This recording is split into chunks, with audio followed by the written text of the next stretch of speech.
বিসমিল্লাহির রহমানির রহিম। আজকের বিষয়বস্তু আমি শাহিন সরার বানাচ্ছি। ইউসুফ আলাইহিস সালাম জুলেখাকে জিনা না করেও জিনার অপবাদ দিয়েছিল জুলেখা, নাউযুবিল্লাহ মিন জালিক। একে একে 7টা দরজা লক করিয়ে অন্দরমহলে নিয়ে ইউসুফকে জিনা করার জন্য বেহুশ হয়ে গেছিল।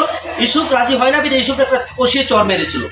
তখন জিবরাইল আলাইহিস সালাম আইসা বলে, ইউসুফ তুমি কিন্তু জিনা করতে পারো না, পাছন দরজা দিয়ে তুমি পালিয়ে দাও। তখন পাছন দরজা দিয়ে যখন ইউসুফ দৌড় দিয়ে মারেছিল, একে একে 7টা দরজায় আল্লাহর কুদরতিভাবে খুলে দিয়েছিল। সুবহানাল্লাহ বলেন। অবশেষে লাস্ট দরজার টাইমে দরজা খুলে দেখে ইউসুফের জুলেখার স্বামী এসে পড়েছে। তখন জুলেখার স্বামী বাদশা বলতেছে, তোমরা দুইজনে এই ভিতরে কি করেছিলে?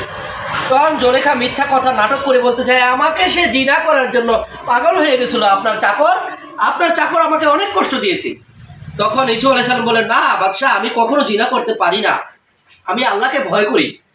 তখন বললো, তোমার সাক্ষী কে? কয় দুনিয়ায় আমার তো কোনো সাক্ষী নাই, এক আমার আল্লাহ ছাড়া কোনো সাক্ষী নাই।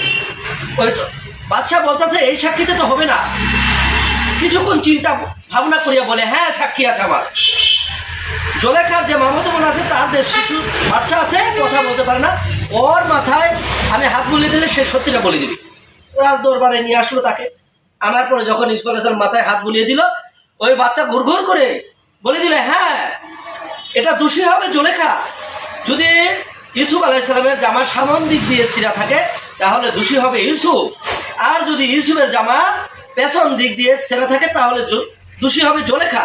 তখন বাদশা ঘুরিয়ে দেখে যে পেছন দিক দিয়ে ইউসুফের জামা ছিঁড়া আছে। ভাই আলহামদুলিল্লাহ আলহামদুলিল্লাহ, ওই কঠিন বিপদ থেকে আল্লাহ জাল্লা শানহু ইউসুফ আলাইহিস সালামকে মুক্তি করেছিল।